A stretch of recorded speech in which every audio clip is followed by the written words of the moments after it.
Hello, Mario here. Today we're going to talk about editing to music with Adobe Premiere. It's a lot of fun editing to music, and it's one of the first things that I was involved in before even getting into working with animation. It's so much fun. Today specifically what we're going to talk about is bringing in some sound files, making sure that we can see those sound files because we actually have to look at that waveform.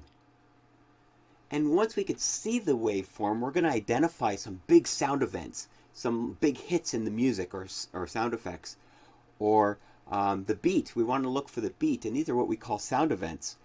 And we want to snap our visuals to these sound events. Okay. Then we're going to step back and look at how loud each event is, or how loud the track is, and the mixer will let us adjust that. And then sometimes we're going to have to adjust within the sound file, and that's when we start keying sound. It's going to be a lot of fun. Hope you enjoy it.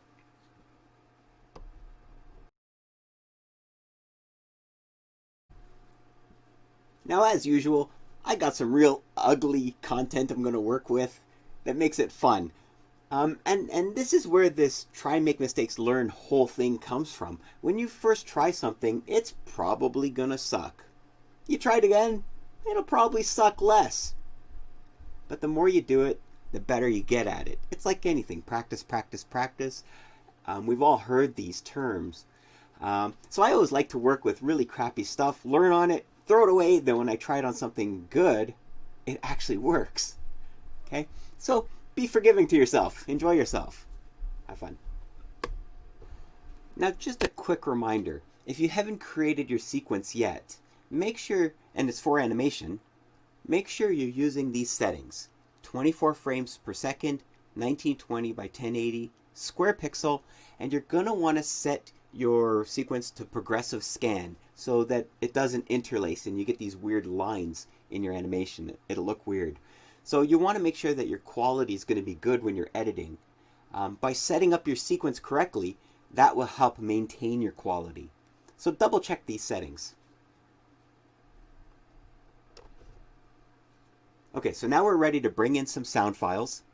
And when we bring them in and bring them down to our tracks, we're going to want to see them. We want to see all these sound events that are happening down here. Okay? That way we can actually see these spikes and line up our visuals to these spikes, to these big sound events. But first we have to bring sound in and then widen the track so we see it. Now don't widen every track. Sometimes you're dealing with 30 to 100 tracks. You don't want them all wide. It's impossible to work with. Only widen out the ones that you need to. So here, watch me do it. Okay, so here I am in the software, and here I am in the software. What I'm going to do now is I'm actually going to bring in some music tracks into the project tab, and then bring them down into the layers, into the tracks here, and then widen these tracks so I can see the waveform. So let's do that really quick. So I'm in the project tab, and I'm going to add a folder in here. So this is the option here to add a folder. And I'm going to call it music. Okay, and you can go inside that folder and bounce back out right here. And I could drag in my music right into here if I want to, just like I could drag in a background. But remember, never drag in animation. But let's do our music now. I'm just going to import it. File, import, and I'm just going to grab all of them. And it has them all nice and neat in that music folder. And I'm just going to bring one of these in. And this is kind of a boring scene. There's a bit of text at the beginning in episode 2. And we have some security guard, yours truly, that's not doing a very good job. Okay? So let's bring some kind of hokey music that goes along with that. This is a piece by John Prine. And just by bringing it in, you could see that it doesn't start till later, the music. So I might choose to shrink that a bit and have it start right at the beginning.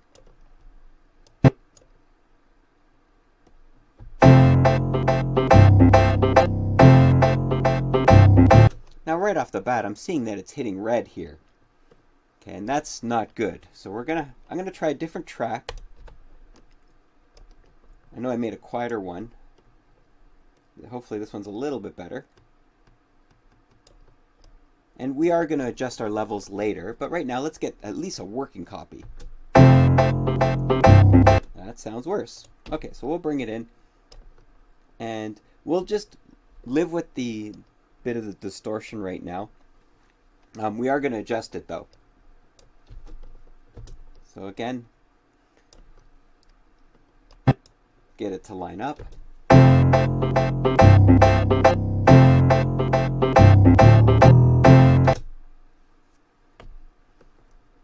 Okay, now I want to see these sound events.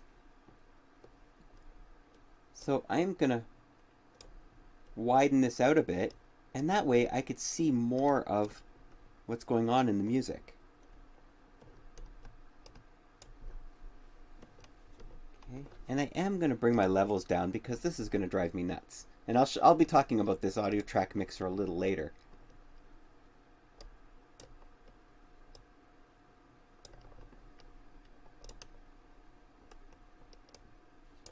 Okay.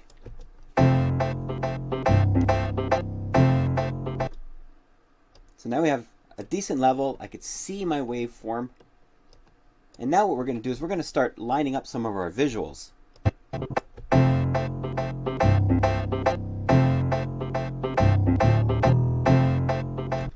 Okay. I'm not going to do the text yet, because that will be lining up with our keys. And I'll talk about those shortly. Let's right now just line up our visuals where it actually, you see this first shot. And you see that I resized my window a lot. So here's where that security guard fades in. So let's say, looking at this wide layer, see how wide it is now? I could see that there's kind of an event here happening, dum dum dum dum, right?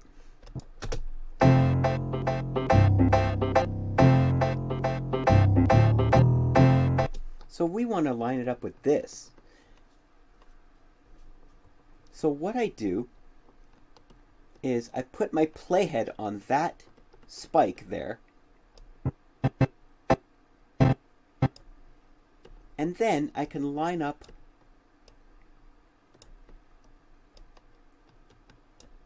these assets to match.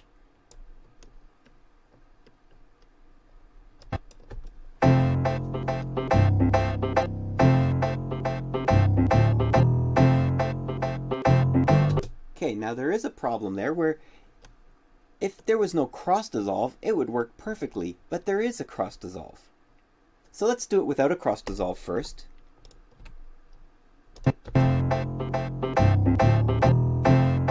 See how it's right on time? It pops on right on time.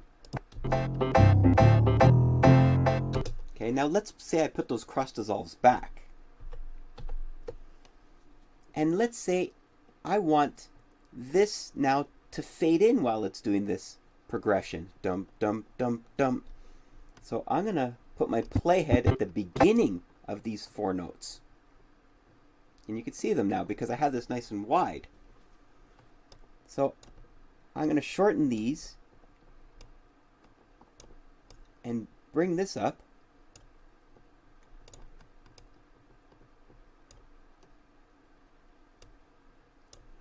And the nice thing is I can even match my cross dissolve to those. So let's see what that looks like.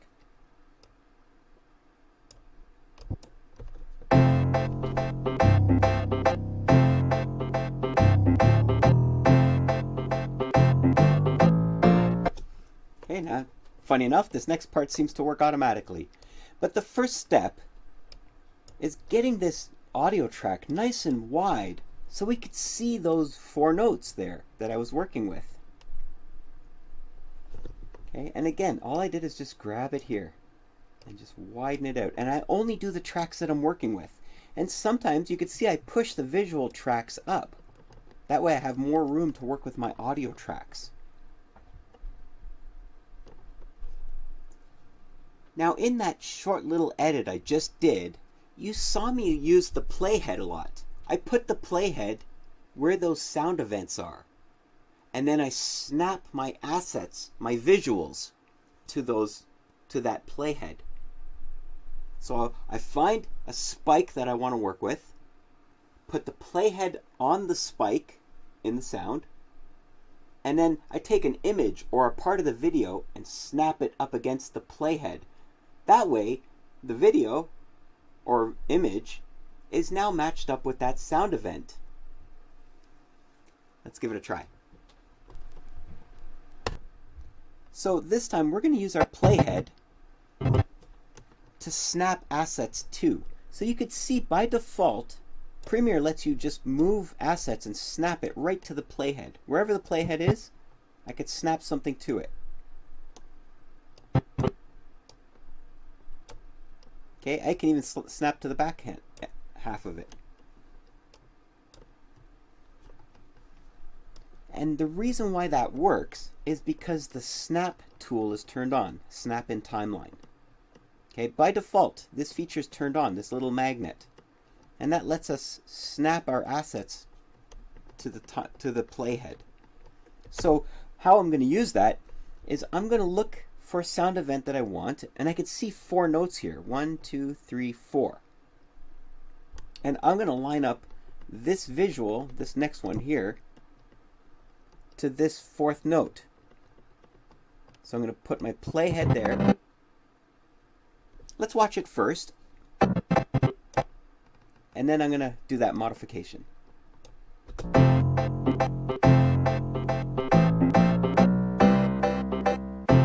So you can see how the next shot comes in kind of off time.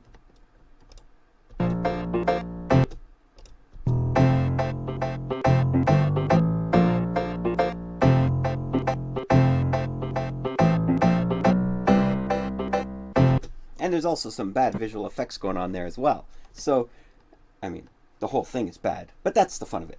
Okay, so we want to line up with those 4 notes. 1, 2, 3, 4. So I'm going to put my playhead on that 4th note. 1, 2, 3, 4. Okay, and I'm going to cut this visual and have this one start. Now, there's actually a cool thing going on here. I have a cross dissolve happening during those 4 notes. So I'm even going to line that up to this 1st note, which it almost already is, but I'm going to just give it a little head start. So let's see how that looks.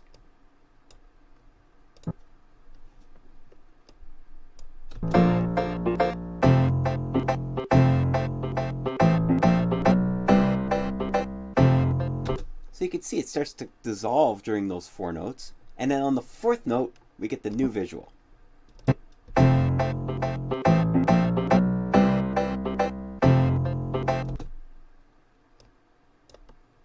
So again, I'm just using my playhead to line up and then snapping assets to the playhead.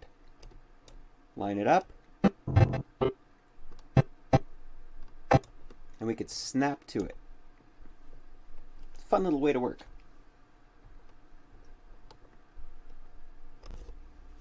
Okay, so you saw me take the playhead, line it up, and snap visuals to it. And you can see right here, it's happening right there, how I'm snapping that far visual right here to that playhead. Snap right to. That's great. That works very well. Now, what happens when there's keys inside of those assets? For example, our text. Our text flies in. Well, how do I line up that flying in with the music? Well, I line up the sound events. I line up the keys to the sound events. Let's do that. So here's that text that I was talking about. And they fly in, but they don't fly in matching any of the music.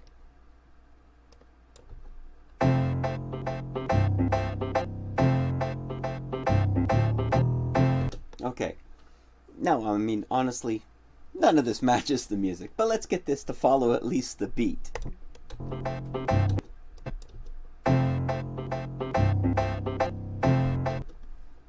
So let's look at our sound events here and let's pick one that we can work with.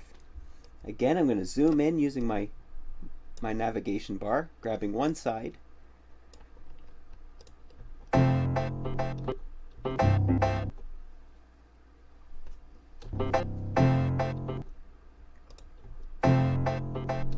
So let's say we want the word previously to show up right on that very first beat. So again, I'm going to put my playhead on that first note. Okay? And I'm going to leave that asset where it is. This is the asset that says previously. Okay? I'm going to leave the asset where it is, but click on it. So now I can actually go down to my effects control and I could see the keys where the text flies in. Those are the keys. Okay, so again, let's put our playhead on that note. And if you notice, this playhead moves at the same time. So I line it up, and then I move my keys so that's where it flies in. I'll even have to make it fly in a little quicker.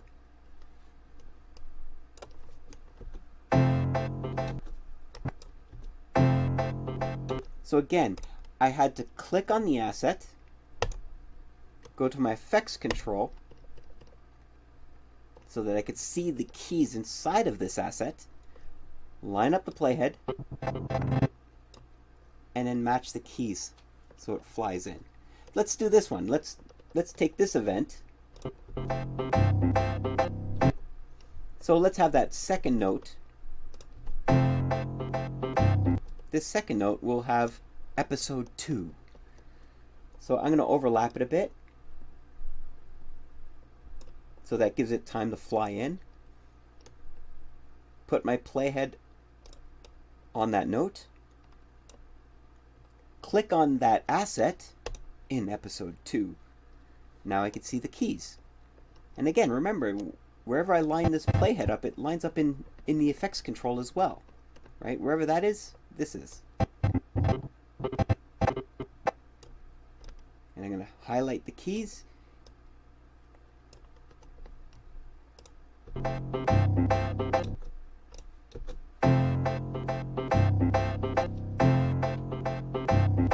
And now what I could do is I can even have it cut on this third note.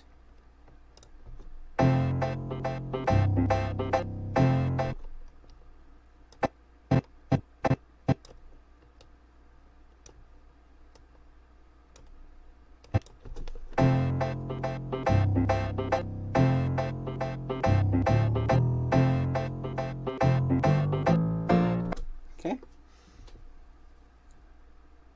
So again, whenever something has keys like those text, or maybe even have some animation keyed, click on the asset, look at it in the effects control, line up the playhead to the sound event,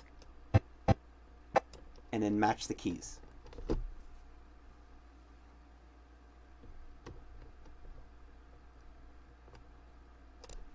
Now sometimes it's not just a matter of sliding assets around.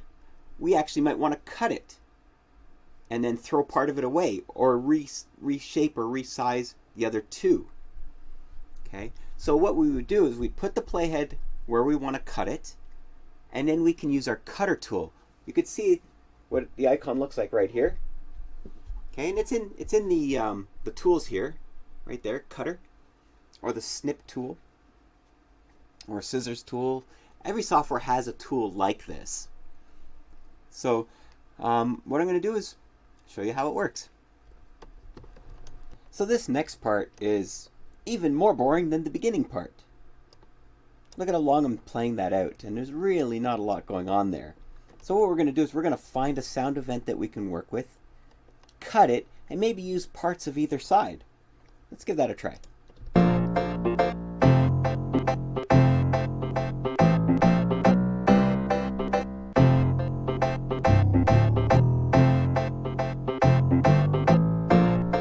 Okay, so I like that the Angry Bird kind of flies in, credits to them, and I do like this hit here too. So I'm going to keep those two ends. Now where would the Angry Bird flying in probably would work well with, again, using four notes, whether it's these four notes or these four notes or these four notes. Let's watch it and pick one of the three.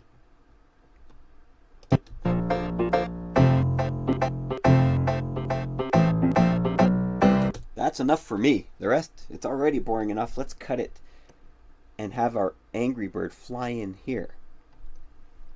So I'm going to back up right before the four notes, and I'm going to cut it there. So there's our razor tool. Cutter, scissors, razor. Here's our razor tool. And I'm going to clip right there. So it's cut in half now. Go back to my selection tool, and now I can use either side. So I'm going to keep the beginning where it is, but I want to find the part where the Angry Bird is. Right there. Okay. So let's shorten this and butt it up against. Let's see if that helps any at all.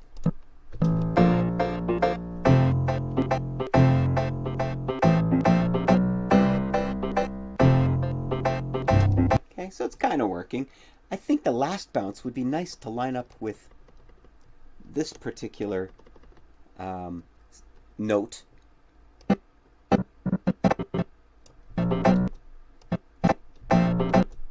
So that's where it is on the software, and I want to move it, or sorry, that's where it is in the WAV file.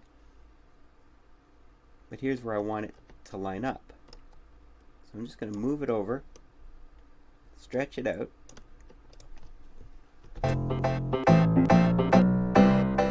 Almost. Now I have to just inch it a little later. This is when I really use the playhead. So see how close that is? And watch, it'll snap to it. Bang. See that? And I'll fill it back in. There you go. It's a little early, but it's working. See, this lets me get really fine with it. So I'm not quite, if I zoom right in, you can see I'm not right on it. But I could snap back to it so that I know I've pushed the Angry Bird later.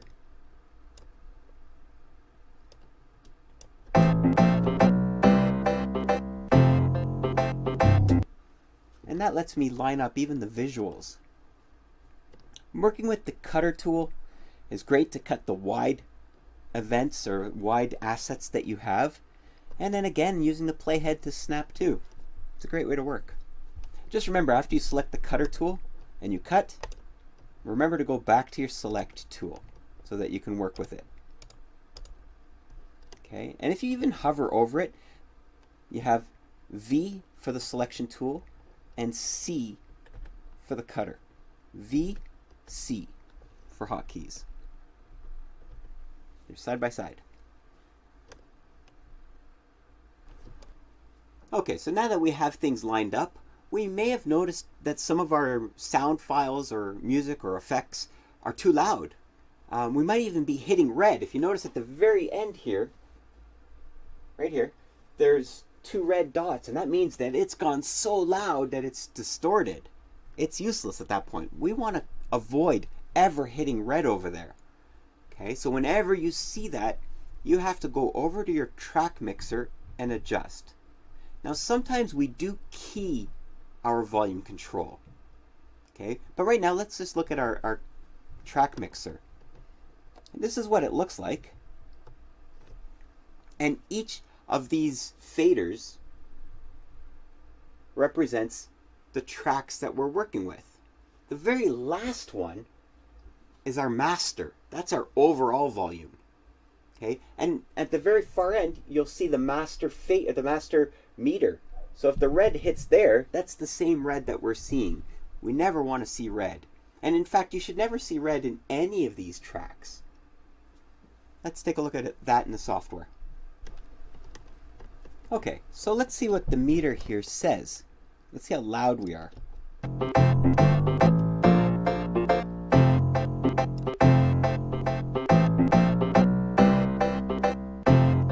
Okay, so it's in and around -8, which is actually quite loud. Let's say we want to turn it down to, let's say, -12.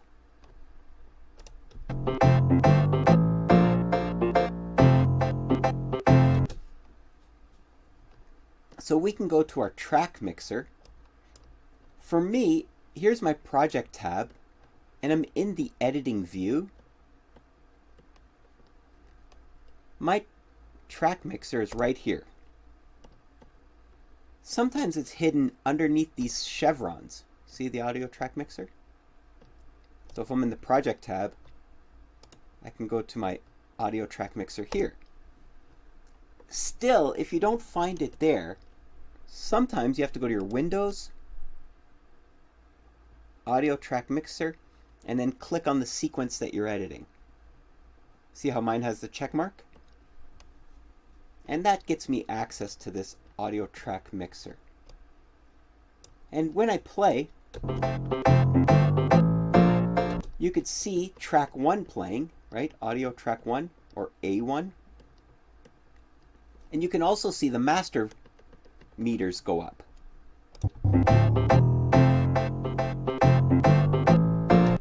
And you can already see that I've lowered track 1, A1, by -8. See, I've already brought this down because before, this is what it looked like. And it sounds like crap. You got the red going on. Okay, as soon as you see that red, you got to reset it and then adjust.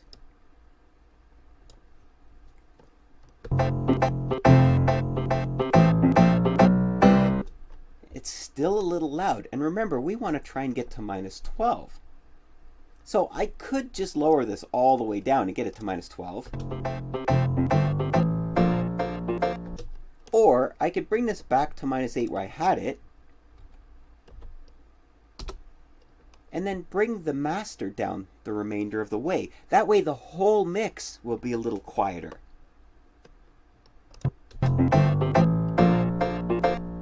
So I'm looking at these numbers down here at the bottom, and it says -8.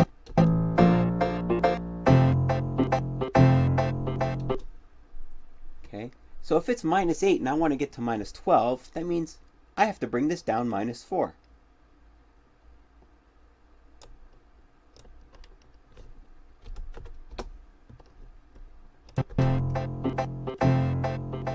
And now I'm at -12.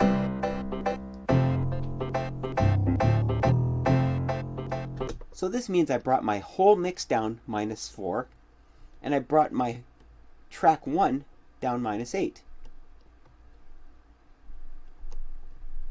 I'm going to bring another track in on track 2, another file in, and we'll see where we have to fine tune our volume for that track.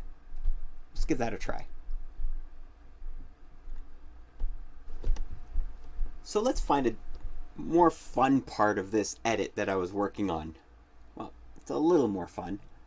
Bring in another track to work with, maybe a little more action. Probably won't be that good. Again, it's fun to do this stuff. It's fun to play. It's fun to adjust. So I'm going to bring in a track, line it up with some change that goes on in this particular edit. Okay, check the levels with the mixer, and then maybe we'll make some more modifications to it. See how we can refine it a little bit better. Okay, so let's go on to the action part of this. Not that.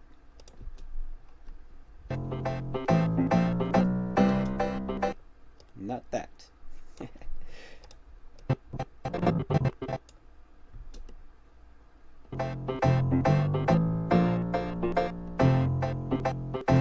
Okay, so let's change our song here.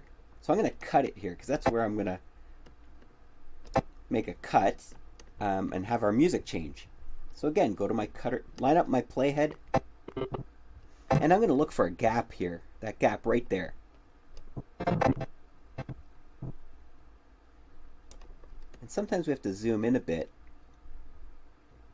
I'm grabbing one side of this navigation bar, and I'm going right into the deepest part there, and I'm going to cut it there. Remove this half of the track, and I'm going to bring in another audio track. Let's pick this one. So I'm going to grab that and put it in track 2. Having a little trouble seeing it, so I'm going to just pull it down. There we go. So I'm going to start my next song on A2, track 2. And again, I can't really see the waveform, so I got to make it wide. This one I don't need to see as much. And I don't need to see the visuals as much yet. So that works better. And now I can see these events a little bit better. Okay, so let's see how we can use some of these events with the new visuals we're going to have.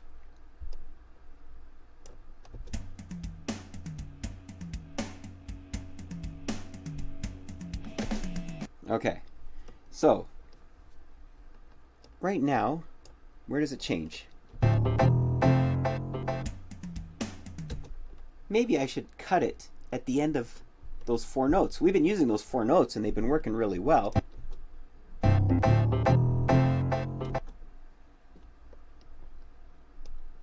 So I'm going to actually refine where this part ends and this next part starts.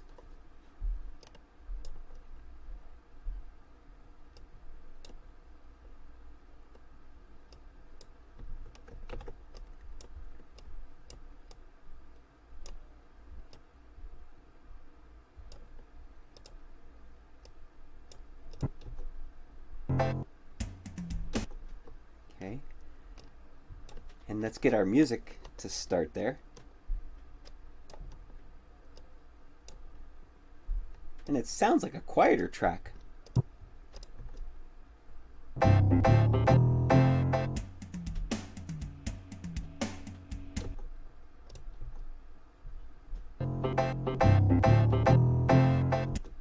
Now, in fact, I probably would like this new visual and the song to start at that last note. So let's cut these even earlier.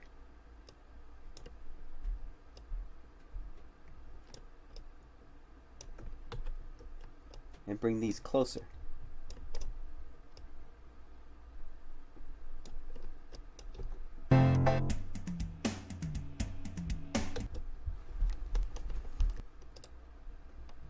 Okay.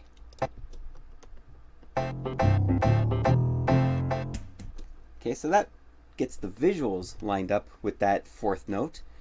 Let's have the next song start there too.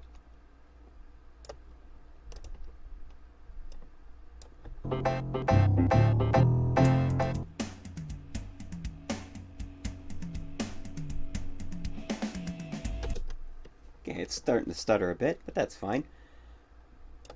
Okay, so let's see how loud that is. So if this is at -12, this should be something similar. And it's -18, so it's much quieter. So let's go back to our track mixer.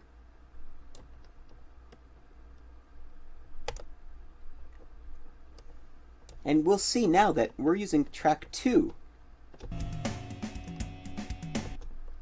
Generally, we don't have to turn things beyond 0, turn things up.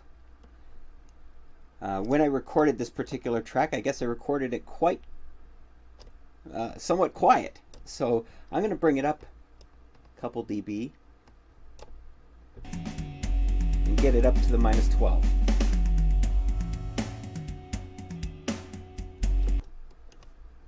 Okay, so usually we don't turn up like this. But in this case, we're going to have to because it's a quiet track. And that'll turn it up for that whole track, which is anything I put on that track will be louder. Now that's kind of working, but what if we wanted to cross-dissolve the music with each other? So have the bluegrass song fade out while that action sequence fades in. Let's do that. Okay, so I want to cross-dissolve these two tracks against each other. So we like where this one is ending, so I'm not going to change it, but we are going to have to start this one earlier. So maybe we will follow those 4 notes that we've been using all edit, and I'm going to line this up with the 4 notes.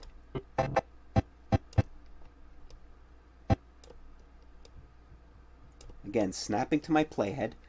And now, what I'm going to do is I'm going to use this volume control. By the way, don't play with this like I am.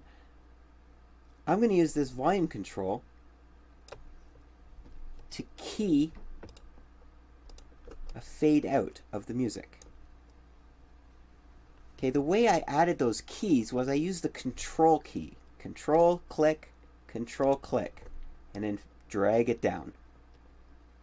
So control click lets us add keys so we can lower parts of it during part of our edit. So if this was a dialogue happening here, we may want to turn down the music during the dialogue and then turn it back up after the dialogue. And you could delete these just by hitting click, delete. Click the key, delete. So you could see how I faded out the bluegrass song and faded in the action music.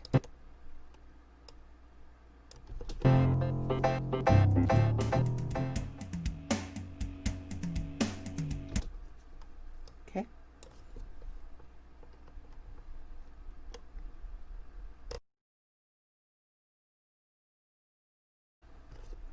Yeah, that was a bit of an odd edit, but we got through it.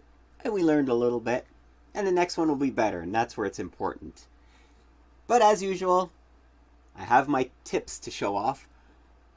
Make sure you could see the waveform. If you saw, I'm looking at that waveform and picking out those sound events. So I need that waveform or that track really wide so that I can really see them. And then I use the playhead to snap to. And sometimes I even use the cutter tool to cut on the beat. Sometimes I even have to align keys so that the events that are influenced by keys happen on the beat.